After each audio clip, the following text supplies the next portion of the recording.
ऋषियों ने प्रश्न किया कि शिव पुराण की कथा सुनने के बाद किसका उद्धार हुआ है, तो बताइए। अब अच्छे हो और उद्धार हो जाए, भक्त हो और उद्धार हो जाए, उसमें आश्चर्य की कौन सी बात है। पर दुराचारी हो, अपि जित्स दुराचारी भजते माम अनन्य भाव, दुराचारी हो और कल्याण हो जाए, ऐसा कोई कथा है, ऐसे कोई इतिहास है। और सूत जी ने आरंभ किया। क्या आरंभ किया? शिव पुराण का कहना, और उसमें एक कथा आरंभ की कि किरात नगर में देवराज नामक एक ब्राह्मण रहता था। और यह ब्राह्मण कैसा था? रस विक्रेता, रस को बेचने वाला था। ब्राह्मणों के लिए बहुत सारी जो वृत्तियां है उसको निषेध कहा गया है। लाख नहीं वेचवानु, दूध नहीं वेचवानु, मध नहीं वेचवानु, વ્યાજના પૈસા નહીં લેવાના, આ બધી વસ્તુઓ બ્રાહ્મણો માટે નિષેધ છે। क्योंकि इससे जो वृत्ति बढ़ती है फिर वो ब्राह्मण की वृत्ति नहीं बढ़ती। इसीलिए जब दान का विधान कहा गया तो ब्राह्मणों के लिए कहा गया कि जो आप कमाते हो उसमें से चौथा हिस्सा दान में कर दो।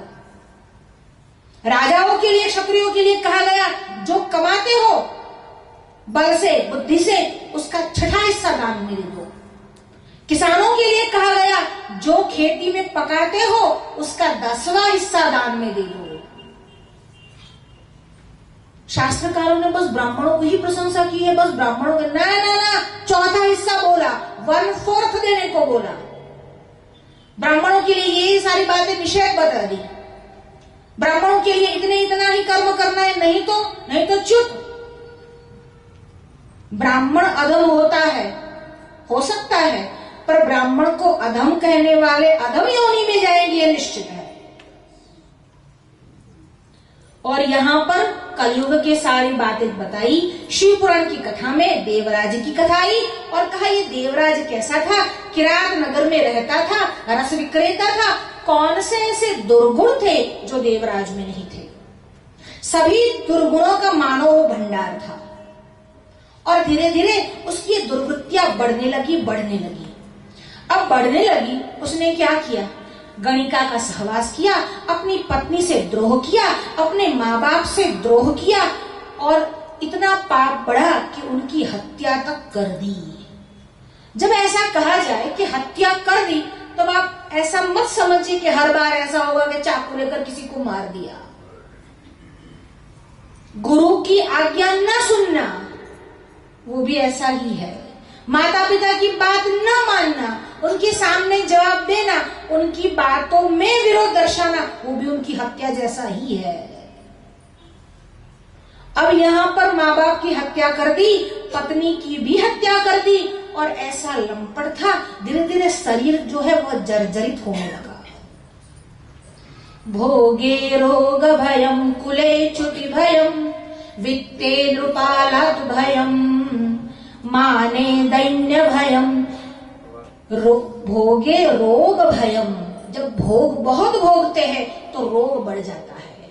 भोगे रोग भयम कुले च्युति भयम, जब बड़े कुल वाले हो तो उसको चिंता रहती है, बदनामी हो गई तो, बेइज्जती हो गई तो, हमारी लज्जा कहीं चली गई तो। भोगे रोग भयम कुले च्युति भयम वित्ते नृपालात् भयम, बहुत सारा पैसा हो तो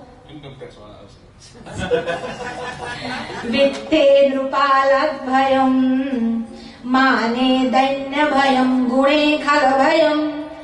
अगर कोई बहुत मान देता है तो एक बार ओ दीदी आओ, शास्त्री जी आओ, પછી જો આંખું પડ્યું એટલે કોણ દીદી હું કોણ શાસ્ત્રી जी। माने दैन्य भयम गुणे खल भयम, बहुत गुण आप में हो तो खल का भय रहता है। माने दैन्य भयम गुणे खल भयम काये कृतांताद भयम, और ये शरीर अगर है तो उसमें कृतांताद यानी यमराज से भय रहता है। शास्त्रे वाद भयम, अगर शास्त्र जानने वाला मिल जाए तो वाद विवाद का भय रहता है, मैं अधिक जानता हूं। शास्त्रे वाद भयम बले रिपु भयम, अगर बल आपके पास बहुत हो तो शत्रुओं का भय रहता है। और रूपे जराया भयम, બહુ રૂપાળો છે, બહુ રૂપાળો, પણ પછી 55-60 પછી रूपे जराया भयम, बहुत रूपवान है, उसको जरा यानी वृद्धावस्था का भय रहता है। सर्वे एव भयान्वितम भुजना, ये सारी चीजें दुनिया में भय से अन्वित है, भय वाली है। वैराग्य में वा भयम, वैराग्य ही ऐसा है, कुछ है ही नहीं, जाने को लंगोटिए लेके क्या जाएगा कोई। वैराग्य में वा भयम, बहुत पैसे है तो चिंता, ताड़ा मारवा पड़ी ना पड़े। एक बार एक सन्यासी एक સદગૃહસ્થના ઘરે ઉતર્યા, ત્યાં રહ્યા, સવારે બંને જણા મોર્નિંગ વોકમાં નીકળ્યા, એટલે વોક કરતા કરતા જતા હતા, સર્વ બાગમતીના કિનારો જેવો હશે, કોઈ નદીનો કિનારો, આમ કલાક 2 કલાક ચાલવા માટે નીકળ્યા, આમ ચાલતા હતા એટલામાં પાછળથી પેલા શેઠજીને ત્યાંથી એક નોકર આવ્યો અને આઈને સૂચના આપી, અરે અરે શેઠજી, તમારું ઘર બનવા લાગ્યું। અરે ઘર? કયો ભાગ? અરે એ જ ભાગ જ્યાં સન્યાસી રોકાયેલા। અરે બાપરે બાપ, એ તો બહુ જ મોટો હિસ્સો હતો અને એમાં તો મારા બહુ જ ઇમ્પોર્ટન્ટ એવા પેપર્સ હતા। કેટલા? તો કે 50 લાખના પેપર્સ એમાં પડેલા હતા। એટલે પેલા સન્યાસીએ કહ્યું, સાહેબ તમારા જે કુલ પ્રોપર્ટી છે એનો કેટલો હિસ્સો? આમ તો કુલ પ્રોપર્ટીનો તો કઈ નહીં, 1-2% જેવું થાય।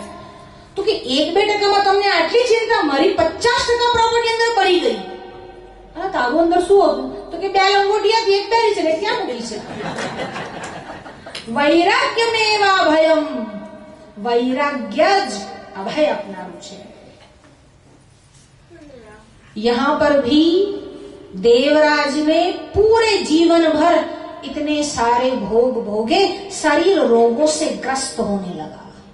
अब जब रोग ने पकड़ लिया, कहीं जा रहा था, चला नहीं जा रहा था, एक मंदिर में आकर वहीं पर रुक गया।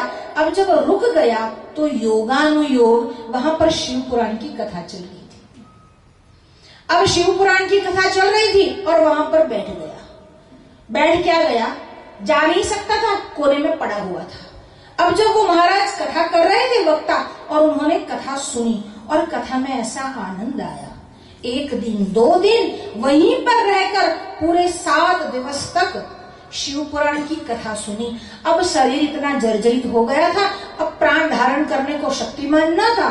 और एक दिन ऐसा आया, सभी का आता ही है, राम बोलो भाई। एक दिन ऐसा आया, यमदूत आए और उसे ले जा रहे थे, और जब यमदूत इसके प्राण को खींचकर ले जा रहे थे, और आश्चर्य क्या हुआ, भगवान शंकर के दूत भी वहां पर आए। शिव के दूत, शिव के पार्षद वहां पर आए और कहने लगे, रुक जा, ये हमारे यहाँ कैलाश में जाएगा। अरे भाई क्यों? जीवन भर एक पुण्य नहीं किया, ऐसा कोई काम नहीं किया कि इसको आप कैलाश में ले जाओ। अरे इसको तो हम यमलोक में ले जाएंगे, यम यातनाएं देंगे। जो बहुत पाप करते हैं ना, उसको भगवान इस जन्म के बाद, यानी जब ये लोग को छोड़कर परलोक में जाते हैं, तब यम यातनाएं यमलोक में भुगतनी पड़ती है। और यहाँ पर कहा कि नहीं, तुम नहीं ले जाओगे, हम ले जाएंगे। कहा ऐसा कौन सा पुण्य कर लिया इसने? जीवन भर अरे माता पिता का द्रोह किया, पत्नी का किया, कुलाचार किया, भ्रष्टाचार किया, व्यभिचार किया क्या उसने? कहा 7 दिवस एक चित्त से शिव पुराण की कथा सुनी। આપણે બી એવું જ કરવાનું। દર વર્ષે શિબિરમાં 7 દિવસ આવવાનું, આખું વર્ષ જે છલ કરતા રહેવાનું। કારણ કે અહીંયા આવીને પછી પ્યોરિફિકેશન થાય જ છે, એવું ના ચાલે। તો અજાણતા થાય તો થાય। આ તો પેલો દારૂડિયો હોય, પછી આમ સવાર સાંજ પીએ કરે, પછી આવે महाराज પાસે, શું કરું? તો કે હવે 108 વાર ગૌમૂત્ર ગાળીને પી જા, પછી પી જાય, પછી હામ પડે ફરિયાદ આવે। जो એવું જ યાદ આવતું હોય તો ગાય ઘરે બાંધવી પડે, तो आज हवारान गौमूत्र पीवाए। आमरणांत प्रायश्चित करना होता है, और अगर वो नहीं कर सको तो गौमूत्र पीना होता है, और उसके बाद संकल्प लेना होता है कि आज के बाद नहीं पीऊंगा, तब वो बात है। कथा में जब आते हैं तो जीवन में एक नियम लेकर जाइए कि आज से कम ये करूंगा। एक राजा था, नास्तिक था, कथा सुनने जाता, अरे जाता क्या, कोई महात्मा आता तो भगा देता, हट हट निकल। अब एक बार कहीं जा रहा था, रथ पर जा रहा था, और उसको पता चला कथा का पंडाल है, तो क्या किया, दोनों उंगलियों को कान में डाल दिया। अब जब कान में डाल दिया, अब जा रहा है, रथ पर बैठकर जा रहा है कि कथा के शब्द कहीं कान में नहीं पड़ जाए। कई लोग ऐसे होते हैं, उनका ऐसा होता है कि कथा कहीं सुन लेंगे तो। एक काका रोज कथा में आवे, एक દિવસ 12 વર્ષથી નિત્ય નિયમ પ્રમાણે કથા સાંભળે, એક દિવસ ક્યાંક બહાર જવાનું થયું, એટલે તો આજે કથામાં નહીં જવાય, મહારાજને કહેવા આજે મારાથી નહીં આવે, કઈ વાંધો નહીં, તારા છોકરાને મોકલી આપ। અરે ના ના, અમે તો બધા પાક્કા માટીના ઘડા, એ તો કાચા, તમે પાછું સારું જ્ઞાન આપો લઈ જાય તો અમારે પર વાંધો નહીં, ચિંતા જ નહીં, અસર જ નહીં, અમે બધા પાક્કા 12 વર્ષ સુધી પકાઈ ગયા છે, હવે ચિંતા જ નહીં, કથા અસર કરતી જ નથી, મનમાં બેસતી જ નથી કથા। કથામાં બેસવું જરૂરી નથી, કથા મનમાં બેસવી જરૂરી છે। अब राजा ने कान में उंगली डाल ली, अब उंगली डाल के जा रहा है रथ पर बैठकर। अब अचानक भगवान ने कृपा कर दी, उस पर भी बीच में एक खड्डा आ गया। अब जब खड्डा आया और रथ ऐसे झटका लगा रथ को, तो हाथों जो कान में डाले हुए थे वो हाथ बाहर निकल गए। और उस समय जो कथा के वक्ता थे वो कुछ बोल रहे थे। क्या बोल रहे थे? घिसत घिसत और घिसत है, उस पर लगावत पानी, किस कारण घिसत है यह बात मैंने जानी। अब ये ऐसा बोल रहा था, वो ऐसा कुछ तुकबंदी था किसके मन में भी बैठ गई। अब घर पर आया, वही गुनगुना रहा है, घिसत घिसत और घिसत है, और लगावत पानी, किस कारण घिसत है ये बात मैंने जानी। अब उसके राज्य में एक षड्यंत्र चल रहा था।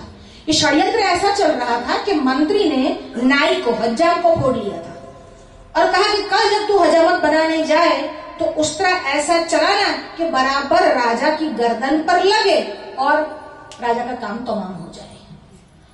अब राजा तो वैसे ही वो सत्संग की बात सुन रहा था, तो ऐसे उसके मन में वो दोहरा रहा था, जैसे कोई गाना वाना गुनगुनाते हैं, गुनगुना रहा था। अब दूसरे दिन सुबह में वो हजाम आया हजामत करने के लिए। अब वो क्या करता है, जब उस तरह लेता है, पानी में डालता है और फिर ऐसे ऐसे भिगोता है। अब वो भिगो रहा था और घिस रहा था। अब जब घिस रहा था, राजा के मन में से, मुख में से वो अचानक से वो उक्ति निकल गई। क्या निकल गई? घिसत घिसत और घिसत है, उस पर लगावत पानी, किस कारण घिसत है यह बात मैंने जानी। अब इसको लगा अब गया काम से, अब कुछ नहीं होने को है। अब ये हालत होगी कि अपने तो कारावास में जाएंगे या फांसी की सजा मिलेगी। अब डर गया, सीधे राजा के चरणों में आ गया, क्षमा याचना करने लगा। अब राजा था, नास्तिक था, मूर्ख थोड़ी था, पता था कि कुछ न कुछ गड़बड़ ये पांव में क्यों गिरा है। पूछा क्या कारण है, क्या बात है? तो कहा मेरा नाम नहीं है उसमें, मेरा कोई उसमें दोष नहीं है, प्रधान ने सब कुछ किया। प्रधान को बुलाया गया, उसको फांसी की सजा दी गई और राजा की मृत्यु टल गई। क्षण भर के सत्संग से भी यह परिणाम हुआ और इसने तो 7 दिवस किया, वो भी शिवालय में बैठकर। आप सब कितने भाग्यशाली है, यहाँ पर बैठे हुए हो, सामने गुहेश्वरी है, बागमती है, पशुपतिनाथ का मंदिर है और शिव की चर्चा हो रही है, सब भक्तजन बैठे हैं। कौन से जन्मों का ये पुण्य उदय है कि यहाँ पर सब आए हैं। तो देवराज को मुक्ति मिली, कारण शिव पुराण की कथा।